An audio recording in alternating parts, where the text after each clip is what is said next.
The desert winds of New Mexico carried a dry, mournful song through the arroyos and canyons, the kind of tune only the land itself could sing, lonely, endless, and old as time.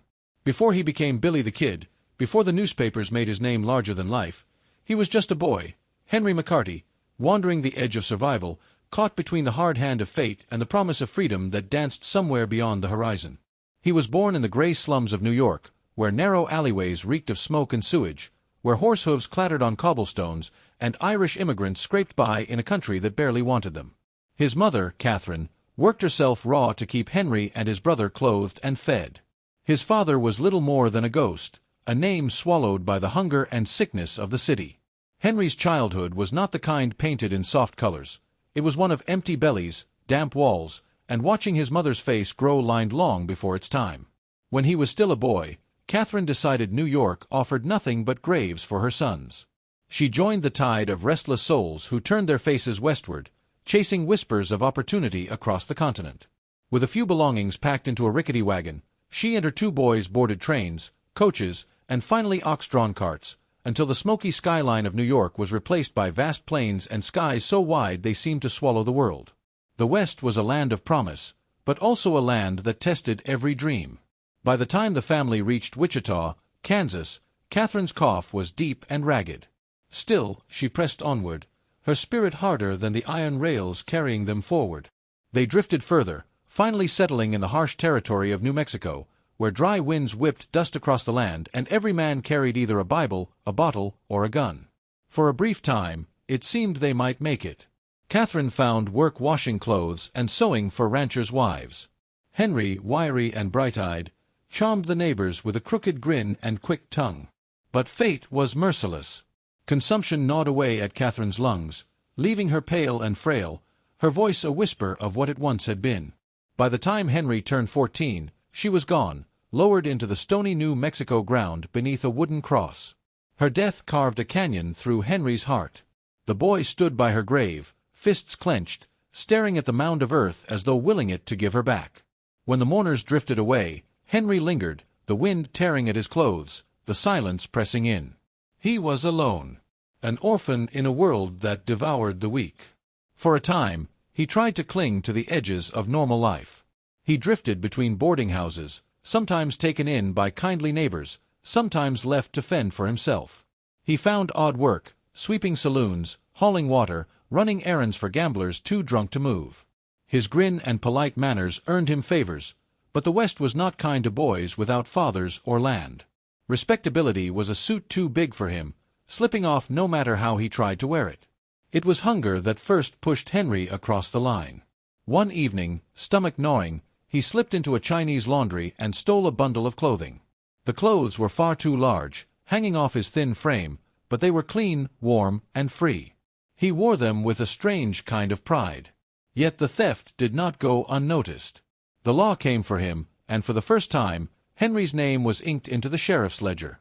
He was a boy, yes, but one who already knew how to survive by cunning, by nerve, by taking what he needed. When the law tried to hold him, Henry proved slippery as smoke. He slipped through windows, scaled rooftops, vanished into alleyways before the sheriff's boots could catch up. Even then, there was something uncanny about his ability to escape, a ghost-like talent that would define his life. The townsfolk began to whisper about the Irish boy who couldn't be caught, who laughed even when the law closed in. A legend was already beginning to stir. Henry roamed further after that, drifting from town to town, following the cattle trails, working odd jobs at ranches. He was small, almost delicate, with sharp features and boyish charm. Many mistook him for harmless. But those who looked closer saw the fire in his eyes, a restlessness that could not be chained. He carried himself like someone who belonged everywhere and nowhere at once, always ready to vanish at a moment's notice. By 15, he was already skilled with cards and pistols, 2 tools every frontier man needed. He learned from gamblers in smoky saloons, from drifters who shared whiskey and tall tales under the desert stars. A quick hand, a quicker smile, Henry absorbed it all. The boy who once went hungry in the alleys of New York was shaping himself into something harder, something sharper. Still, there was a sadness in him too, a loneliness that no card game or bottle could ease. Sometimes he would ride alone into the desert, let his horse pick its way across the mesquite and sand, staring out at horizons that seemed endless. Out there, beneath the bleeding sunsets and the cold glitter of 1,000 stars, he dreamed of something more. Maybe it was freedom. Maybe it was revenge against a world that had taken his mother and forced him into hunger. Or maybe it was just the raw thrill of living on the edge, with nothing but the wind and his own nerve to guide him. The kid's story, though no one yet called him that, was already being written in dust and blood. He was a boy without a family, a youth shaped by hardship and sharpened by necessity. Each town he passed through seemed to remember him, not as Henry McCarty, but as the strange, smiling boy who always found a way to slip free, who laughed in the face of danger. One evening in a rough New Mexico settlement, Henry leaned against the post of a saloon porch, listening to the piano inside spill ragged notes into the street. A drunken cowboy stumbled past, muttering curses. In the distance, coyotes howled at the rising moon. Henry tipped his hat low over his eyes and grinned, though his belly was empty. Somewhere deep inside, he already knew, this world would not let him live as a farmhand or a store clerk. His path would be written in bullets, in the dust of cattle drives, in the smoke of gunfights.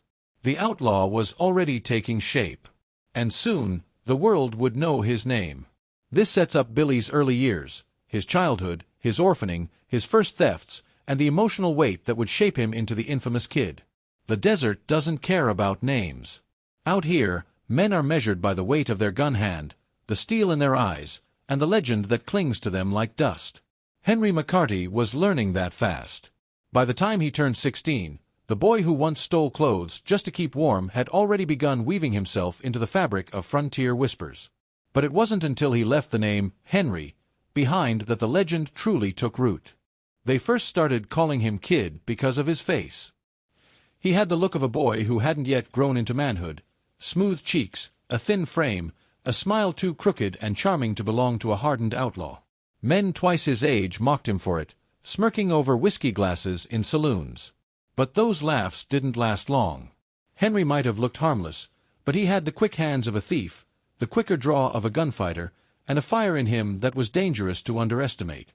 He drifted through the rough settlements of New Mexico, working when he had to, gambling when he could, and stealing when he must. He picked up scraps of Spanish from vaqueros on ranches and drifted easily between English and Spanish-speaking towns. He could sing Mexican ballads one night and deal poker the next. Always smiling, always light on his feet, he made friends as fast as he made enemies. And slowly, people began to remember his face. The boy who never stayed caught. The boy who laughed when danger pressed close.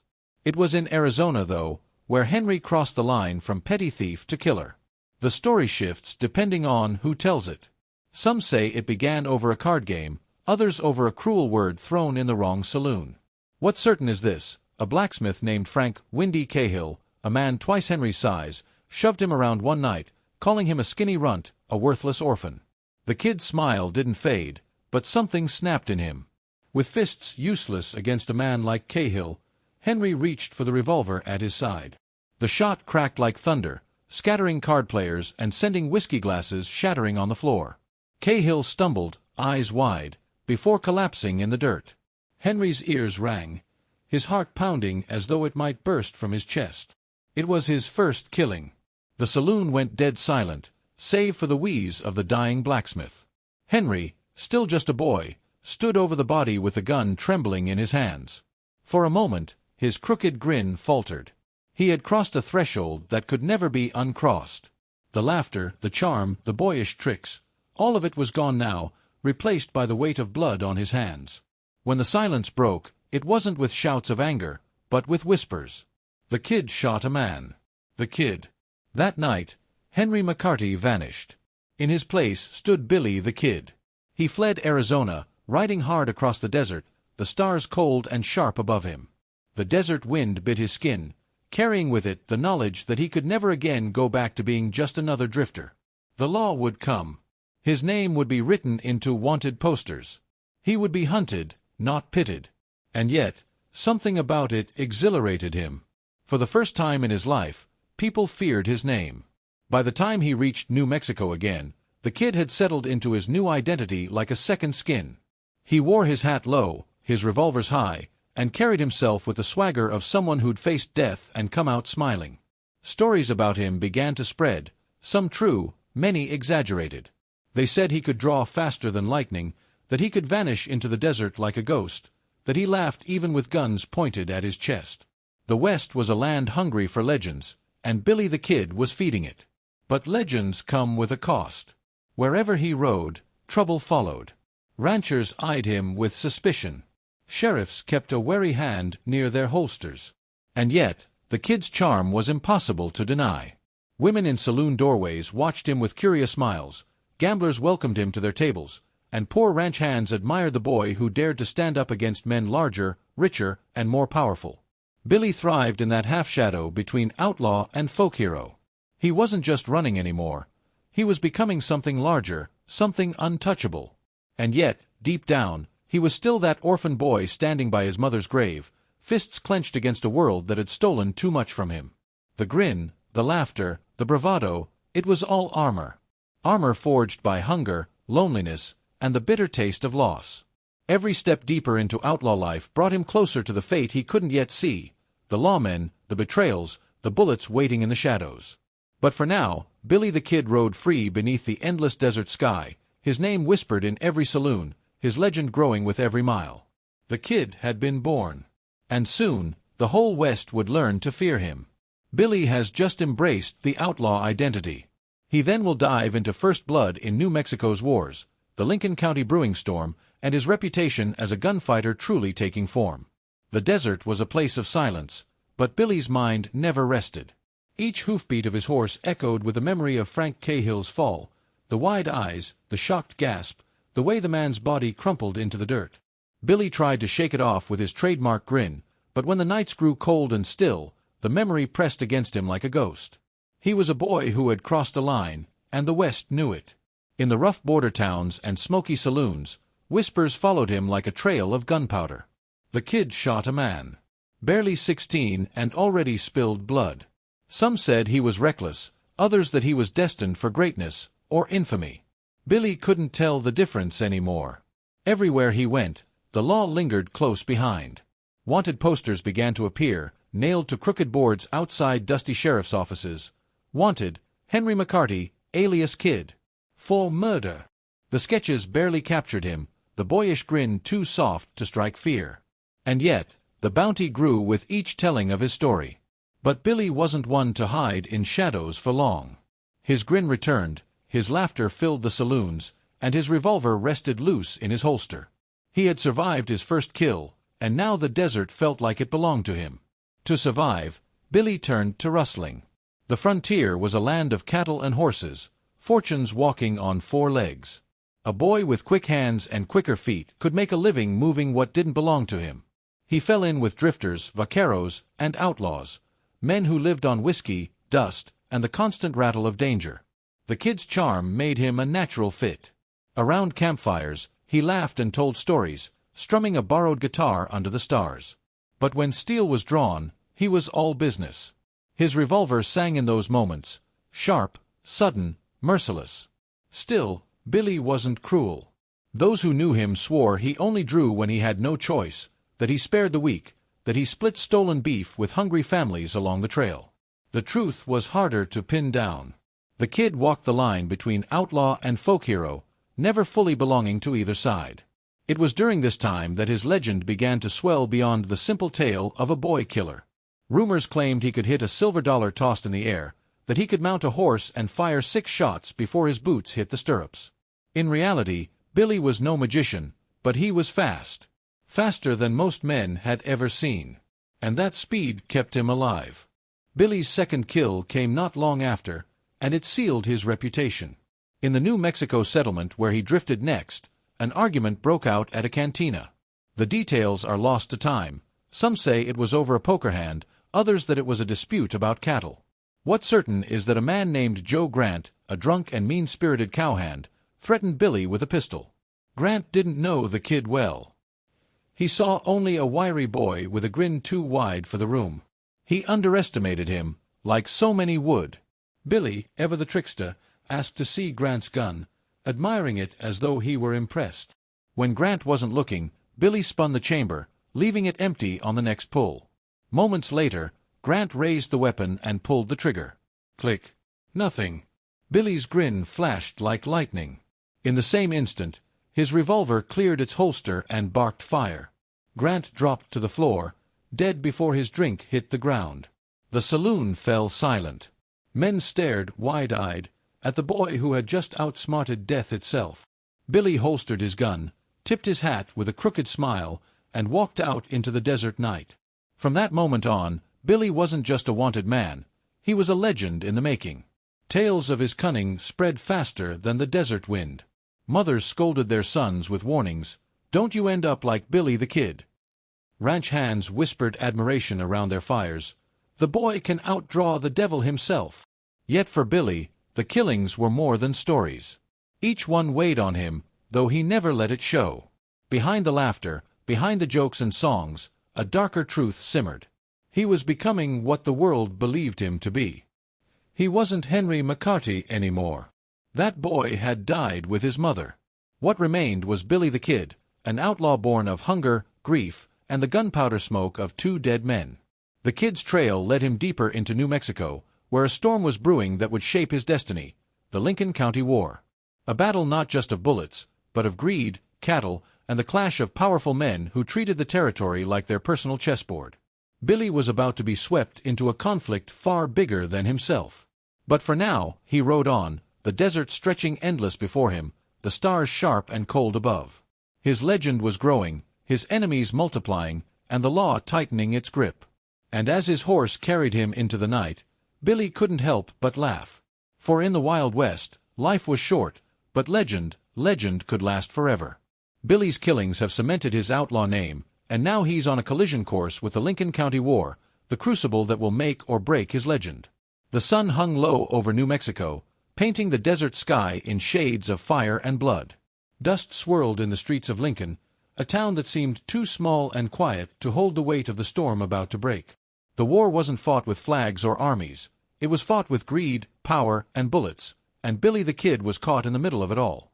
Lincoln County was a land of opportunity, but opportunity bred vultures. Two factions, each hungering for control of the territory's cattle trade and banking power, stood locked in an invisible but tightening noose. On one side stood Murphy and Dolan, Irish businessmen who had built a monopoly through their mercantile store, the House.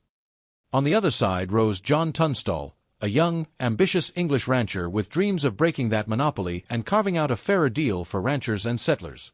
Tunstall was different from most men Billy had known. He treated cowhands with respect, offered wages that could feed families, and believed in law as something more than the barrel of a gun. Billy found something in him that reminded him of what he had lost long ago, a sense of family, a sense of belonging. For once in his short, violent life, Billy wasn't just drifting. He had a cause. Billy met Tunstall in 1877, when the young rancher began hiring men to defend his land and cattle from rustlers loyal to Murphy's house. At first, Billy was just another hired gun, riding under the command of Richard "Dick" Brewer, Tunstall's foreman. But soon enough, Tunstall took notice of the Kid. He saw more than an outlaw with a quick draw. He saw a boy with loyalty, charm, and a hunger for respect. Tunstall gave Billy clothes, a fine horse, and, more importantly, trust. Billy, in return, offered his undying loyalty. For a boy who had grown up with nothing but loss, Tunstall became something close to a father figure. "He was the only man that ever treated me decent," Billy would later say. Under Tunstall's employ, Billy's days had rhythm. He worked cattle drives under the New Mexico sun, shared meals around campfires, and laughed alongside fellow regulators. The group of ranch hands turned loyal defenders of Tunstall's cause. For a brief moment, Billy tasted the life of an honest man. But the West was never kind to men who sought fairness. On February 18, 1878, the war bared its teeth. Tunstall rode out with a small group, tending to his ranch duties, when a posse loyal to Murphy and Dolan intercepted him. They claimed they were acting under the law, serving a warrant for rustling.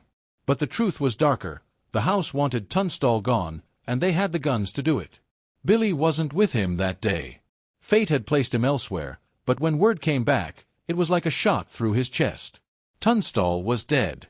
Shot down, unarmed, his body left in the dirt. They had gunned him like a dog, and the desert had swallowed his last breath. When Billy saw his employer's lifeless body, something inside him broke. The boyish grin that had charmed so many hardened men twisted into something colder, harder. His loyalty, once a warm flame, became a wildfire of vengeance. "They have killed John," he swore, fists clenched, eyes blazing. "And by God, I'll kill them all." It was no longer about pay, no longer about cattle. For Billy, the Lincoln County War had become personal. After Tunstall's murder, Billy and his fellow ranch hands swore an oath of vengeance. Backed by sympathetic lawmen, they formed a posse known as the Regulators. Their mission: bring Tunstall's killers to justice, or to their graves. Led at first by Dick Brewer, the Regulators became a name whispered in both fear and admiration across Lincoln County. They hunted the men responsible for Tunstall's death with a relentless fury, moving across the desert like shadows, rifles glinting in the sun. Their first strike came swift and merciless. Sheriff William Brady, long suspected of being in Murphy's pocket, was ambushed by the Regulators in the streets of Lincoln. Bullets tore through the air, felling Brady and his deputies in broad daylight. For Billy, it was more than revenge. It was justice served hot from the barrel of a gun. But justice had a price. With every shot fired, the law grew heavier on their heels. The Regulators were no longer seen as deputized avengers. They were killers, outlaws, rebels against the established order. Billy had crossed yet another line, and this time there was no going back. The Lincoln County War escalated into a bloody feud that painted the desert with blood. Ranches were raided, cattle stolen, homes burned to ash. Families fled the territory, terrified of becoming collateral damage in a war that seemed to consume everything it touched. At the center of it all, Billy rode with his Regulators, his revolver a constant answer to the violence hurled at them. Gunfights broke out in canyons, ambushes in dry creek beds, and midnight raids under the silver light of the moon. Every encounter added to Billy's legend. Some swore he could hit a man in the dark at 50 paces. Others claimed he laughed in the face of death, bullets whistling past him like flies. Yet for all his daring, the kid was human. He bled, he tired, he mourned. The death of Dick Brewer in one fierce skirmish hit him like a hammer. Billy buried another leader, another friend, and felt the cold truth claw at him. Everyone he cared for seemed doomed to the dirt. Still, he fought on. The war demanded blood, and Billy gave it freely. His heart was fire, his gun smoke, his soul bound to the dust and violence of the frontier. The climax of the Lincoln County War came in July 1878, when both factions clashed in Lincoln itself. For 5 days, the town became a battlefield. The Regulators barricaded themselves in buildings, firing from windows and rooftops, while Dolan's men surrounded them with rifles and dynamite. Billy, fearless as ever, darted through the chaos like a phantom. Witnesses swore they saw him sprinting across open streets under fire, revolvers blazing, his laughter rising above the gunshots. He seemed untouchable, a spirit born of violence and desert dust. But even legends bleed. Ammunition dwindled, food ran short, and the Regulators grew weary. The house they held was set aflame, smoke billowing into the desert sky. The heat seared their lungs, the flames licking closer, until the only escape was through bullets and fire. Billy led the charge, bursting from the inferno, guns spitting death as he carved a path through enemy lines. Somehow, impossibly, he survived. But not all Regulators were so lucky. Bodies littered the streets, dreams turned to ash, and the town of Lincoln smoldered under the weight of senseless war. When the smoke cleared, the Lincoln County War was over, not with victory, but with exhaustion. Murphy's power waned, Dolan clung to scraps, and Tunstall's dream lay buried beside him. For Billy, there was no peace. The war had forged him into something he could never undo. No longer Henry McCarty, no longer a boy seeking family, he was now Billy the Kid, an outlaw with a price on his head and a legend trailing in his wake. The government labeled him a murderer, a criminal beyond redemption. But in the saloons and among the poor ranchers, stories of his loyalty to Tunstall and his stand against Murphy's corruption made him something else, a hero, a Robin Hood of the desert. Billy himself was caught between those two worlds. Part of him longed for the ranch life Tunstall had given him, the honest work and laughter by the fire. But the blood on his hands spoke louder. The law would never forgive him, and so the desert became his home, the outlaw trail his only road forward. The war was over, but Billy's war had only begun. With Murphy weakened but the law against him, every day was a gamble. Each sunrise might be his last. And somewhere, in the shadow of the desert, new enemies were already riding toward him. Among them was a man who would one day seal his fate, Sheriff Pat Garrett. Billy emerges from the Lincoln County War as a hardened outlaw, hunted by the law, his destiny tied to Pat Garrett. The Lincoln County War had ended, but the dust it kicked up had not yet settled. Smoke still lingered over charred buildings, bullet holes scarred the adobe walls of Lincoln, and families mourned the dead. For some, the war was over. For Billy the Kid, it had only carved the path to his destiny. He rode out of Lincoln with blood still drying on his shirt, his Colt revolvers heavy on his hips, and his reputation growing faster than wildfire in a dry canyon. To the poor ranchers and drifters, he was a hero who had stood against corruption and greed. To the powerful and the law, he was now a murderer, a fugitive, an outlaw who needed to be hunted down like a wolf among sheep. Every town he entered whispered his name. Children dared each other to say, "Billy the Kid," out loud, as though it might summon him from the desert. Saloons erupted in stories, some true, many exaggerated, about the boy outlaw who laughed in the face of death and shot down sheriffs in broad daylight. His legend grew, and with it, the price on his head. Billy's days became a cycle of escape and survival. He drifted across the plains of New Mexico, sometimes alone, sometimes with a ragtag gang of outlaws who followed him for his charm, his cunning, and the way death seemed to dodge his steps. They robbed cattle herds, rustled horses, and sometimes held up stagecoaches when their luck ran thin. But Billy was no common bandit. He carried himself with an easy charm, a smile that softened his outlaw's edge. He'd play cards with strangers, tip his hat to ladies, and tell stories around the fire that made even hardened men laugh. His enemies called him a killer. His friends called him the Kid. Yet beneath the grin was a constant tension. Every rider on the horizon could be a lawman. Every knock at a saloon door might bring the barrels of rifles. Billy had chosen his path, but he knew its end, an early grave or a rope around his neck. By 1879, posters began to appear on courthouse walls and saloon doors. Wanted, William Bonney, alias Billy the Kid. Dead or alive. Reward, $500. The law offered no quarter, no chance for forgiveness. The blood spilled during the Lincoln County War clung to Billy like a curse. To many lawmen, he wasn't just an outlaw, he was a symbol of rebellion against order, and that symbol had to be destroyed. One man in particular began to rise as the West's answer to Billy's legend, Sheriff Pat Garrett. Unlike many lawmen before him, Garrett wasn't corrupt, nor was he easily intimidated.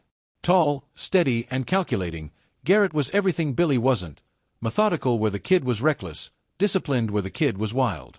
And most dangerously, he knew Billy personally. They had once shared drinks in saloons, played cards, and swapped jokes around campfires. Garrett knew how Billy thought, how he moved, how he hid. The stage was set, outlaw and lawman, once companions, now destined to become mortal enemies. Billy wasn't blind to the dangers. He knew Garrett's reputation, and he knew the weight of the law was growing heavier with each sunrise. Yet he could not give up his ways.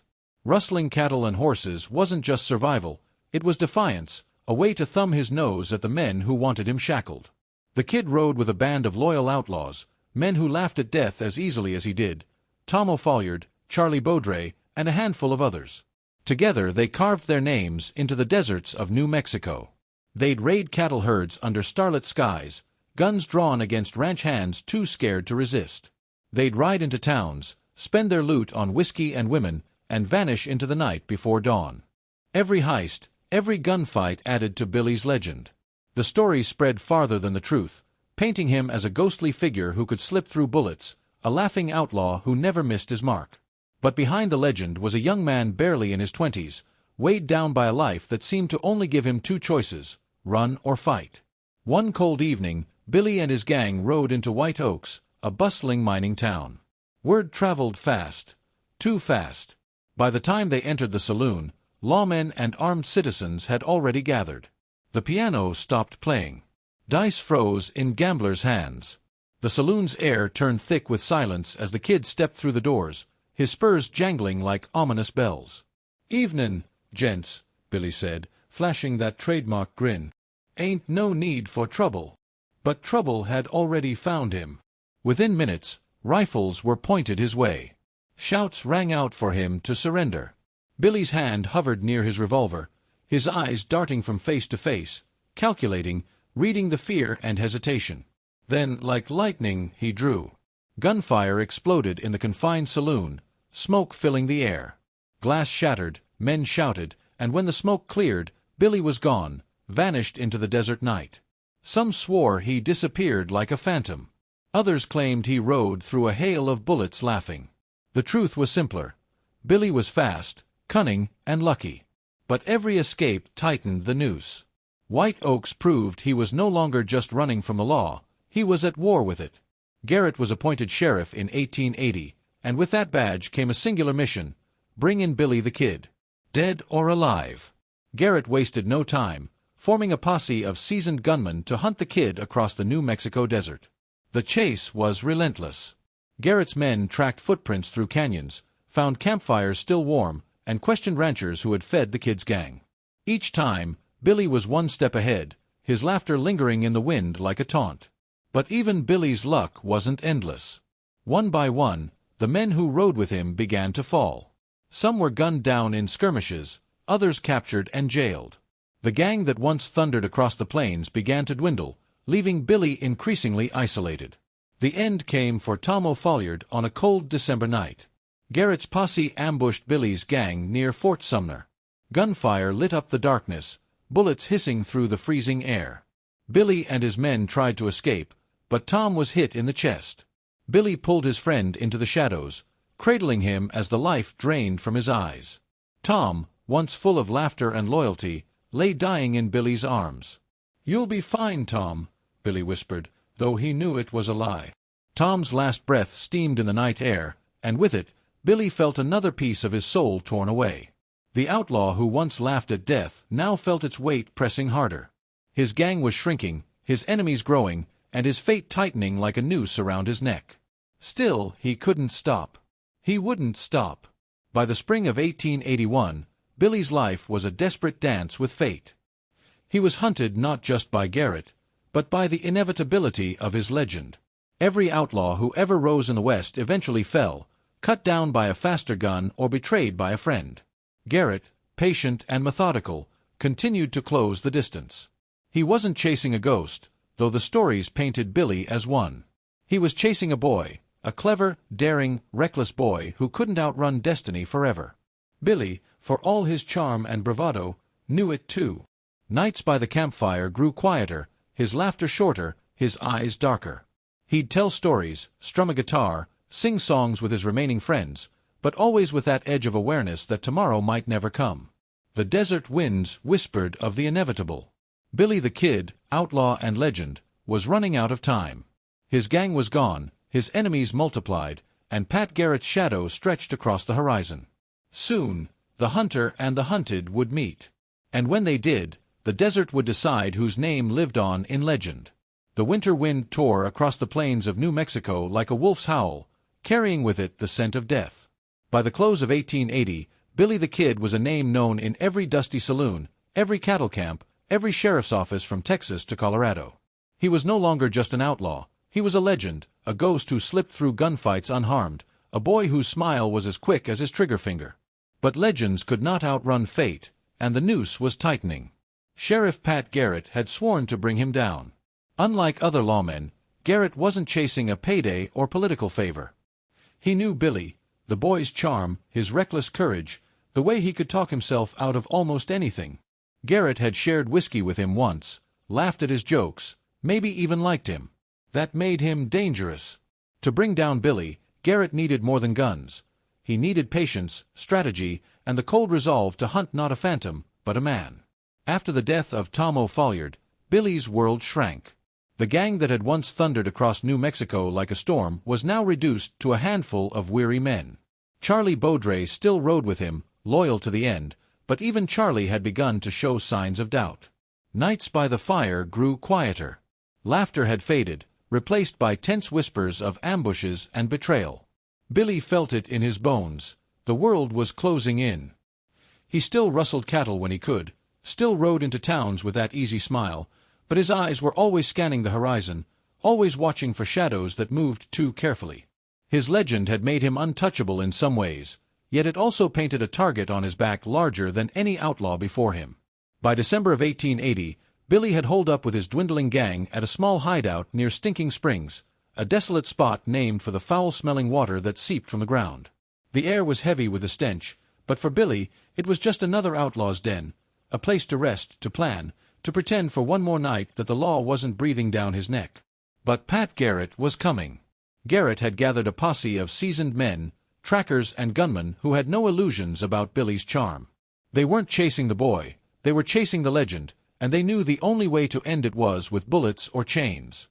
Among them rode men who had lost friends to the kid's gun, men who had grown tired of hearing his name celebrated in saloons while widows buried their dead.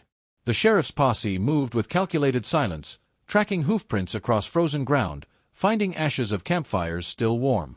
They were ghosts themselves, hunters slipping through the desert with rifles ready, their eyes sharp, their resolve unshakable. Garrett knew where Billy was headed before Billy even arrived. That was his advantage. Method over madness. The night was bitter cold when Garrett's men surrounded the small adobe house at Stinking Springs. Inside, Billy and his companions were dozing, unaware that the end of their freedom was already at the door. Just before dawn, the stillness was broken by a single, terrible shot. Garrett's men had mistaken Charlie Beaudre, stepping outside to feed the horses, for Billy himself. A bullet tore through him. Charlie stumbled back into the house, blood soaking his shirt. His face, pale with death, turned to Billy. "They got me, kid," he whispered, voice trembling. Billy's eyes burned with rage. Charlie Beaudre, loyal and true, had ridden with him through hell, and now he was dying because of this cursed war with the law. Billy pressed a hand to Charlie's wound, but the blood poured too fast, too hot. Beaudre staggered back outside, gun in hand, choosing to die fighting rather than bleed out in the dirt. Garrett's men fired, and Charlie Beaudre fell in the freezing dawn, his body crumpling to the earth. Billy watched from the window, jaw clenched, heart breaking. Another friend gone. Another piece of his soul buried in the desert. Trapped inside the adobe, Billy and his men fired back, the crack of rifles echoing across the empty land. Bullets punched through the mud-brick walls, splinters flying. Smoke filled the air, mixing with the stench of the springs. 4 hours, the standoff dragged on. Garrett's men shouted demands for surrender. Inside, Billy laughed, calling out taunts, daring them to come closer. It was bravado, part of the legend he had built, but inside his chest, fear twisted. He had been in many fights, faced many odds, but this felt different. This felt final. When the sun rose higher, painting the desert in blood-red light, Billy made his decision. He couldn't waste more lives. He couldn't watch another friend die. With a deep breath, he stepped out into the morning, hands raised, his revolvers still heavy at his side but untouched. The boy outlaw who had outshot sheriffs and danced with death in dusty saloons stood before Garrett, eyes defiant but weary. "Well, Pat," he said with a grin that didn't quite reach his eyes, "you finally got me." Garrett's men raised their rifles, but the sheriff himself stepped forward. For a long moment, the two men, outlaw and lawman, once companions, now destined enemies, stared at each other. Then Garrett gave a nod, and Billy the Kid was taken into custody. The Kid's capture sent shockwaves across the West. Newspapers splashed his name across headlines. Crowds gathered outside jails just to catch a glimpse of him, the boy who had become both hero and villain. Some cheered Garrett as a hero. Others cursed him for betraying a friend. Billy, for his part, played the role expected of him. He smiled for reporters, joked with guards, and acted as though the gallows were a rumor meant for someone else. His charm, his youth, his easy confidence, it unsettled those who wanted him to look like a monster. In April 1881, Billy stood trial in Mesilla, charged with the murder of Sheriff William Brady during the Lincoln County War. The courtroom was packed, the air thick with tension. Witnesses recounted the kid's crimes, painting him as a cold-blooded killer. Billy listened with that crooked grin, as though he were watching a play written about someone else. When the verdict came, it was swift, guilty. Judge Warren Bristol's words cut through the silence like a knife. "You are sentenced to be hanged by the neck until you are dead, dead, dead." The courtroom gasped.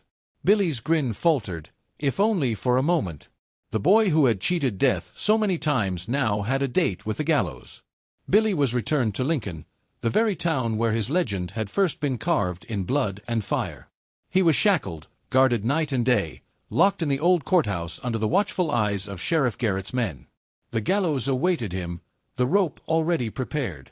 But Billy was not a man to go quietly. Behind those iron bars, his mind turned not to death, but to escape. He studied the guards, memorized their habits, their weaknesses. He counted the steps in the hall, the sound of keys jingling at the sheriff's belt. For now, he waited, smiling at visitors, laughing with jailers, but inside he was planning. Billy the Kid would not let the law write his ending. Not yet. Outside the courthouse, the desert wind rattled the windows, carrying whispers of fate. The law believed it had finally caged the legend, but Billy's spirit was not so easily broken. The noose hung ready, the date set. But deep in the outlaw's heart, a fire still burned, a fire that would soon explode in one of the most daring jailbreaks the West had ever seen. The Kid wasn't finished. Not by a long shot. The courthouse at Lincoln stood quiet in the spring of 1881, its adobe walls holding a prisoner who was already more myth than man. Billy the Kid, the boy outlaw, the smiling killer, the legend whispered in saloons, was locked in irons, sentenced to hang until dead, dead, dead. The gallows waited like a vulture on the horizon. The rope had already been measured. Inside his cell, Billy sat on a rough wooden bench, one leg shackled, his dark eyes gleaming with mischief and defiance. To the guards and townsfolk, he looked too calm for a man staring down death. He played cards with the jailer, told jokes, hummed tunes under his breath. But beneath that easy grin, a storm churned. Billy wasn't thinking about the noose. He was planning his escape. Pat Garrett had left Lincoln, trusting two deputies, James Bell and Bob Ollinger, to guard the Kid until the day of execution. Both men were tough, seasoned, and armed, but Garrett knew better than anyone that Billy had a way of slipping through iron bars. Bob Ollinger, in particular, took a cruel pleasure in his duty. He taunted the Kid constantly, calling him a murderer, laughing about the gallows that would soon claim him. Ollinger kept a 10-gauge shotgun close, a monstrous weapon that could tear a man in two, and he liked to remind Billy of it every chance he got. "See this here scattergun, kid?" Ollinger sneered one afternoon, leaning against the bars. "This is the rope before the rope. If you twitch wrong, I'll send you to hell myself." Billy just grinned. "That's so, Bob. Reckon I'd make a fine ghost, hauntin' you every time you try to sleep." The deputies laughed, but behind Billy's grin was steel. He would not die at Ollinger's hands. Not at the rope. Not like this. On April 28th, the day stretched long and heavy, the sky a pale blue stretched thin over the desert. The town of Lincoln stirred lazily, unaware it was about to witness one of the boldest escapes in frontier history. That afternoon, Deputy Bell was ordered to escort Billy across the courthouse yard to use the privy. Billy shuffled in his irons, the clink of chains following him like a death march. His dark hair fell across his eyes, but inside those eyes burned calculation. He had studied Bell's every move, the way the deputy rested his revolver too loose in its holster, the way his attention wandered when the Kid made small talk. As they crossed the yard, the silence of the desert seemed to press down, broken only by the caw of a crow. Billy's heart pounded. This was it, the moment. Inside the courthouse, Billy made his move. Quick as a rattlesnake, he lunged at Bell, wrestling for his revolver. The deputy, startled, tried to pull back, but Billy's wiry frame held surprising strength. The gun came free with a jerk. A single shot exploded through the adobe halls. The crack echoed across Lincoln like thunder. James Bell staggered back, his eyes wide in shock, blood blooming across his chest. He stumbled down the stairwell, clutching at the walls, before collapsing in the dust outside. The town froze. A gunshot meant trouble, and when Billy the Kid was involved, trouble always meant death. Inside, the Kid's chains rattled as he grabbed Bell's revolver, his breath sharp, his pulse alive with adrenaline. He had killed before, but this was different. This was freedom clawed from the jaws of death. Across the street, Bob Ollinger had been eating his dinner at the Wortley Hotel when the gunshot rang out. He bolted upright, shotgun in hand, and sprinted back to the courthouse, his boots pounding the earth. Billy heard him coming. He knew the heavy steps, the clink of that cursed shotgun. Ollinger's voice rang out, furious, echoing through the courtyard. "You damned kid! You'll swing twice for this." Billy didn't flinch. He darted upstairs, the stolen revolver hot in his grip. He reached a second-story window just as Ollinger entered the yard, the shotgun gleaming in the sunlight. Ollinger spotted him, rage twisting his face, and raised the weapon to fire. But Billy was quicker. With a sharp grin and a steady hand, he aimed Bell's revolver through the window. "Hello, Bob," he called, his voice calm, almost playful. "You're a dead man." The gun roared. Ollinger dropped where he stood, the shotgun clattering beside him. His body hit the dust with a heavy thud, his cruel laughter silenced forever. Billy leaned out the window, staring at the still form below. Then, with a chuckle, he called out to the stunned townsfolk who had gathered. "Bob Ollinger won't be eatin' supper no more." With both deputies dead, the courthouse was his. Billy moved fast, every motion fueled by the thrill of survival. He grabbed Ollinger's shotgun, the very weapon that had been meant to end him, and slung it over his shoulder. But there was still the matter of his irons. Shackled hands and feet could only carry him so far. He searched the rooms, rifling through drawers, until he found a chisel and hammer. Setting his jaw, he worked furiously, the clang of iron against iron echoing through the empty halls. Sweat poured down his face as the seconds ticked like a hangman's clock. At last, with one final strike, the shackles fell away. His wrists were raw, his ankles bruised, but he was free. Billy moved to the stables behind the courthouse, his steps light, his grin wide. The townsfolk watched in stunned silence, too fearful to move, too awestruck to intervene. The outlaw legend was rewriting itself before their eyes. He saddled a gray horse with practiced hands, the animal snorting as if it sensed the danger. With a shotgun across his lap, revolver at his side, Billy swung into the saddle. He turned once more toward the courthouse, toward the gallows that had nearly claimed him. Then he tipped his hat. "So long, boys. Tell Garrett I'll see him in hell." With a sharp kick, the horse lunged forward, hooves pounding against the earth. Billy the Kid rode out of Lincoln in broad daylight, the dust rising behind him, his laughter carried on the wind. By nightfall, the story had already spread like wildfire. In saloons across New Mexico, men slammed their fists on tables, shouting in disbelief. Women whispered his name in awe. Billy the Kid had done the impossible, again. Some called it cold-blooded murder, others called it justice. But no matter the words, one truth stood clear. Billy was free, and his legend had grown even larger. Pat Garrett, hearing the news, felt a weight settle in his gut. He had caged the boy once, only to watch him slip through his fingers like smoke.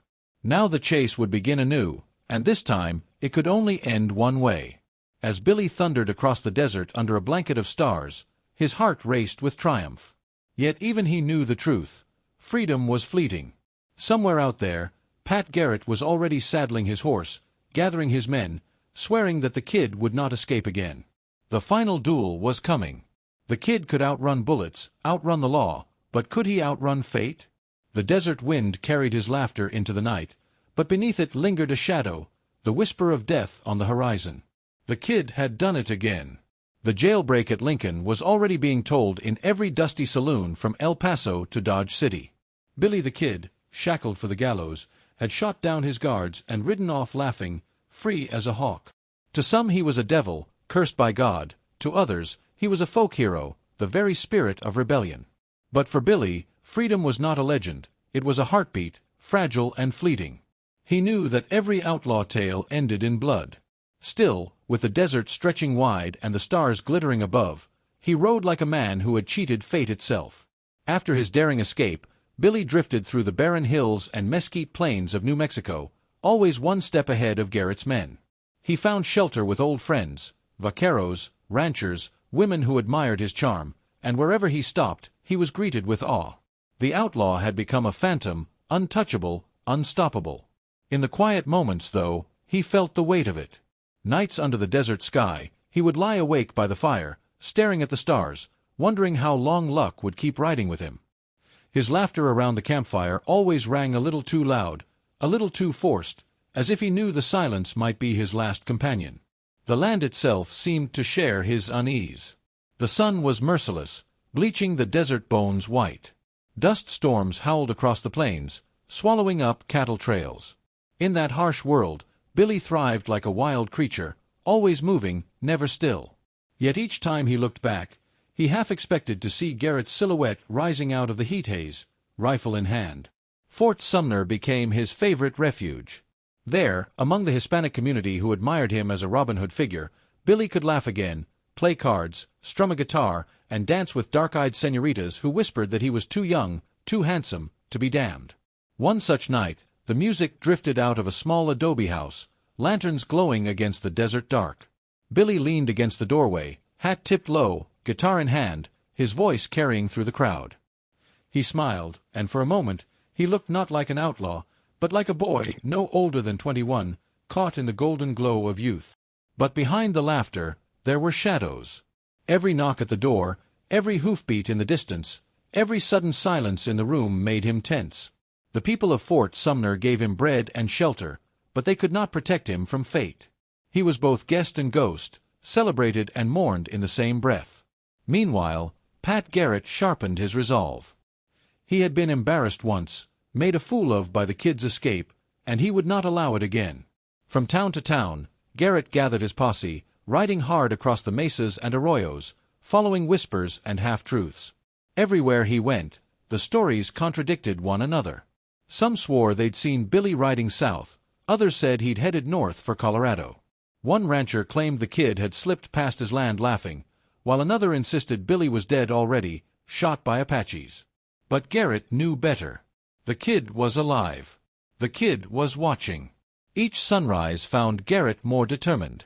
Each night he lay awake, staring at the stars, haunted by the same question. Was he hunting Billy, or was Billy hunting him? Billy felt it too. In every town, in every campfire tale, he had become more than flesh and blood. Some said he could vanish like smoke, others claimed he could shoot the wings off a fly at 20 paces. Mothers warned their children about him. Young boys pretended to be him in dusty streets, shouting bang, with finger guns, grinning like the kid himself. The legend was larger than the man, and that weight pressed hard on Billy's shoulders. Sometimes he wanted to laugh at it all. He was just Henry McCarty, a skinny kid from New York with more luck than sense. But other times, when the desert wind moaned across the plains, he felt like he was already half a ghost, a story riding toward its final page. By July of 1881, the noose of fate was tightening. Billy drifted back to Fort Sumner once more, drawn like a moth to flame. There were friends there, and safety of a kind, but there was also danger. Garrett had his informants, and the circle around the kid was shrinking. Still, Billy smiled. He played cards late into the night, told jokes that made the women laugh, and carried himself like a man who had nothing to fear. But his eyes, sharp and restless, betrayed him. He knew Garrett was close. One evening, after a dance, Billy slipped outside into the cool desert air. The moon hung low, casting silver light across the silent plains. He lit a cigarette, the glow flickering against his face, and stared into the horizon. "Pat," he whispered into the dark, as if speaking to the night itself, "I reckon you're out there somewhere. You best be quick, 'cause I ain't goin' easy." The desert gave no answer. Only the whisper of wind through the mesquite, carrying the smell of dust and fate. Billy stepped back inside, laughter and music wrapping around him once more. But at the far edge of town, in the shadows of a cottonwood, a pair of riders dismounted silently. Pat Garrett and his men had come to Fort Sumner at last. The kid's laughter echoed into the night, unaware that death was already walking the same dusty streets. The moon hung low over Fort Sumner, heavy and pale, casting silver across the adobe walls and silent pastures. July air clung warm and restless, carrying the smell of dust and horse sweat. Inside the small cluster of houses, laughter still drifted from a late-night gathering, but the streets were hushed. Somewhere in the quiet, fate was preparing its hand. Billy the Kid was restless. He had spent the evening with friends, strumming a guitar, dancing, laughing like a boy who had never seen the inside of a jail cell. Yet beneath the grin, his nerves itched.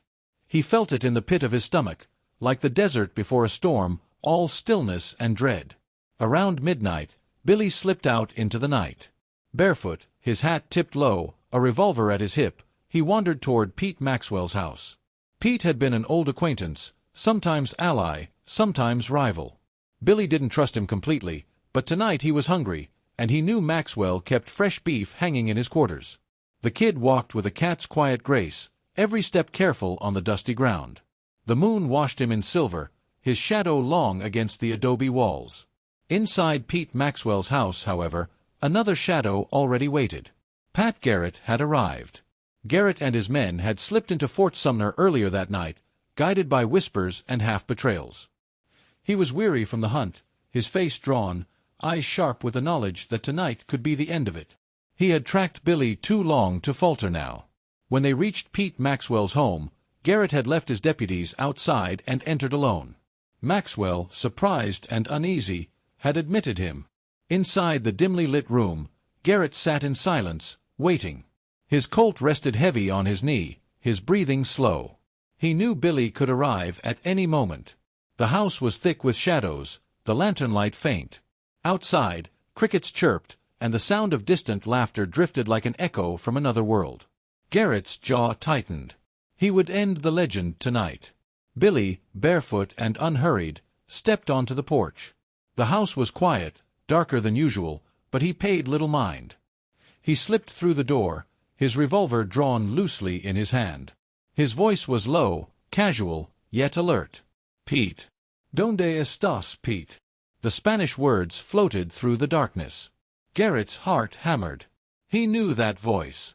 Billy took another step inside, the boards creaking softly under his feet. He sensed something, an unease in the air, a presence in the shadows. His eyes darted, sharp and searching. "Quien es?" he whispered. "Who is it?" The question was barely out of his mouth when Garrett raised his gun. The shot cracked like thunder in the still night. Billy staggered, eyes wide with shock. For an instant, silence hung, broken only by the echo of the gunshot rolling across the plains. He clutched his side, stumbled back, and fell to the floor. A second shot rang out, and the kid lay still. The house was silent now, save for Garrett's ragged breathing. The outlaw who had cheated death time and again, the boy who had broken jails, outridden posses, and laughed in the face of nooses, lay lifeless on the dirt floor. Pete Maxwell stood frozen, staring at the body. Outside, the deputies rushed in, pistols raised, but it was already done. Billy the Kid, Henry McCarty, William Bonney, whatever name the world had given him, was dead. He was 21 years old. The news spread quickly through Fort Sumner. Friends and sympathizers wept openly, some cursing Garrett's name, others whispering prayers over Billy's body. For those who had known him, it was as if the desert itself had lost its wildest child. For others, it was justice long overdue. But all agreed on one thing: the kid's story would never die. As dawn broke, painting the desert in red and gold, Garrett rode away from Fort Sumner, leaving the town in mourning. Behind him lay the corpse of a boy outlaw who had become larger than life. But as the sun rose, rumors already began to stir. Some swore Billy hadn't been killed at all, that Garrett had shot the wrong man, or staged the death to let the kid escape. Others whispered that Billy had slipped into Mexico, alive and laughing still. The kid was gone, or was he? The dawn after Billy the Kid's death was painted in blood and gold. The eastern sky broke open with fire, spilling light across the mesas and cottonwoods, across the adobe walls of Fort Sumner, across the very ground where Billy's body lay. In the cool hush of morning, the world seemed to pause, as though even the desert itself mourned the fall of its wildest son. Inside Pete Maxwell's home, a crowd had gathered. Men stood solemn, hats in their hands, their faces drawn with shock and grief. Women wept quietly in corners, shawls pulled tight against trembling shoulders. Billy's lifeless body lay stretched across a rough plank table, his face pale, the youthful mischief gone, replaced by the stillness of final rest. The kid, Henry McCarty, William Bonney, was no more. But even as his body cooled, whispers grew hot and restless. Some claimed Garrett had murdered him without warning, shot him like a dog in the dark. Others swore Billy had known death was coming and walked toward it like a man who understood his fate. Still others whispered, eyes wide with doubt, that the corpse lying before them wasn't Billy at all. The boy outlaw was gone. Yet in that very moment, the legend was born. On the second day after his death, Billy was carried to the old military cemetery at Fort Sumner. The July sun beat mercilessly down, baking the earth into dust, as a small crowd followed the coffin to the grave. Among them were his closest companions, his lovers, and the ranchers and townsfolk who had admired him. Polita Maxwell, her dark eyes red with tears, walked in silence, her heart breaking with each step. Rumors had long tied her to Billy, whispers of love and stolen moments beneath moonlit skies. Whether true or not, her grief was raw and real. The coffin was lowered into the ground beside the graves of his fallen regulators, Charlie Baudry and Tom O'Folliard, brothers in arms who had met their end months before. The priest spoke, his words solemn, though to many they rang hollow. For Billy had never been a man bound by scripture. He was a child of the frontier, wild and untamed, living by gunpowder and grit. When the final shovel of earth fell, a hush lingered. The wind carried the smell of mesquite and dust, the sound of horses shifting uneasily, as though they too sensed the weight of the moment. The outlaw was buried, but no one, not even Pat Garrett himself, believed his story would end there. For Sheriff Pat Garrett, the victory was hollow. He had killed his quarry, fulfilled his duty, and delivered peace, or so the law would see it. Yet peace did not come. As he rode away from Fort Sumner, Garrett carried with him the heavy silence of the desert and the accusing stares of those who had loved the kid. He replayed the night again and again in his mind, the sound of Billy's voice, that soft Spanish question, "Quién es?" The flash of his pistol. The moment life fled from the boy outlaw's eyes. Had he done his duty, or had he murdered a friend in cold blood? Garrett could not say. In the weeks that followed, his name spread through New Mexico territory like wildfire. To some, he was the hero who rid the land of a menace. To others, he was the coward who shot down a boy barely past his youth. Songs were sung, curses were muttered, and Garrett's fame grew, but fame is a double-edged blade, and in time it would cut him deep. But the kid refused to stay buried. In saloons from Lincoln to Las Vegas, cowboys slammed down whiskey and swore they'd seen him. A rancher claimed he'd spoken with Billy in Mexico weeks after his supposed death. A gambler swore he'd lost to him in a poker game in El Paso. Some whispered that Garrett himself had staged the killing, that the body laid in Fort Sumner wasn't Billy's at all. The legend grew with every telling. Billy became a ghost that haunted the territory, a shadow that danced across the desert hills. Mothers told their children stories of the smiling outlaw who cheated death, and balladeers plucked guitars, spinning verses of the kid who outdrew every man alive. The truth no longer mattered. What mattered was the myth. Billy's comrades carried on his story.